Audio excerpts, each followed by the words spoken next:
นะคะก็จะมีอาหารแปลกๆมากนะคะเมื่อกี้เราก็ซ้ำเป็นอันนี้ข้างบนเขียนว่าเป็นโอกุโซกุมุชิไม่รู้แมลงชื่ออะไรนะคะที่มันถ้าเราจับแล้วก็จะได้เป็นกลมๆนะคะแต่ตัวใหญ่มากนะคะเดี๋ยวเราก็ลองดูว่ามันขนาดนี้แล้วก็มี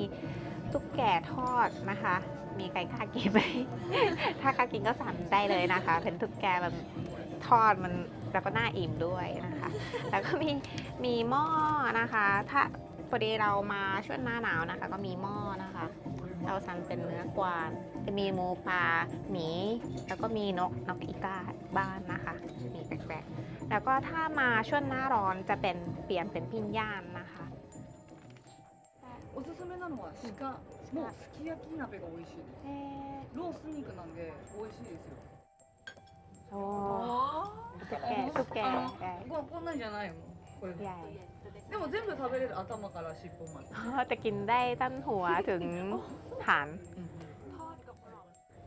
มันตัวจินเลยอะค่ะแล้วก็ทอดเอาไหม ไม่เอา ไม่เอาแต่ กลัว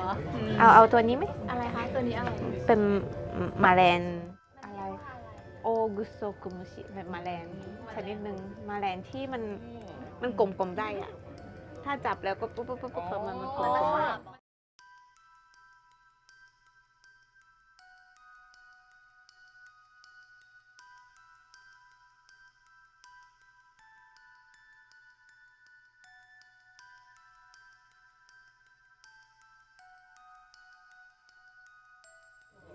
มาแล้วค่ะอันนี้นะคะเป็น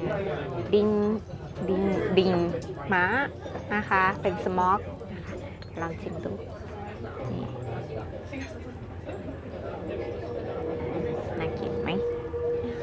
เดี๋ยวนี่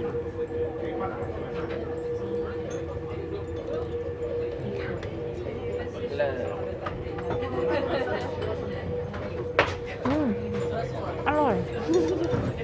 อร่อยค่ะ ลองชิมดูไม่ว่าอะไร มันกัดได้เยอะ อร่อย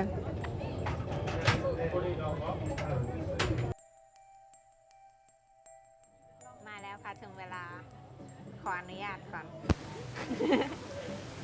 อบิบนะคะ เบนกันโอ้มีเนื้อด้วยไม่ได้อ่ะ ไม่ได้อ่ะ มันน่าจะนานแล้วอ่ะ มันก็เลยไม่กรอบ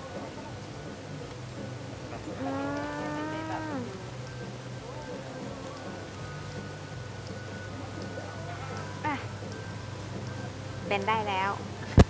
พอเบ็ดมะนาวดีกินเลยนะคะ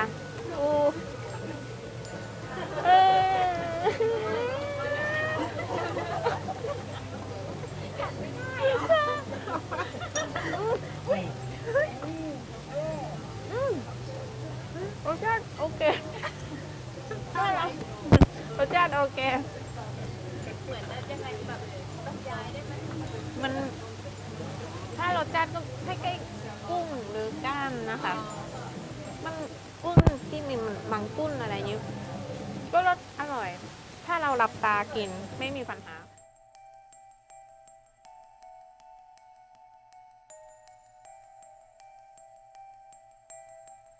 เขาบอกว่าทำให้สุกก่อนค่อยกินนะคะ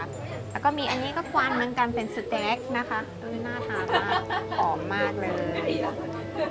ก็มีอีกเนื้ออีกอันนึงอันนี้จะเป็นหมูพานะคะ เป็นปิ้งย่านมาแล้วนะคะ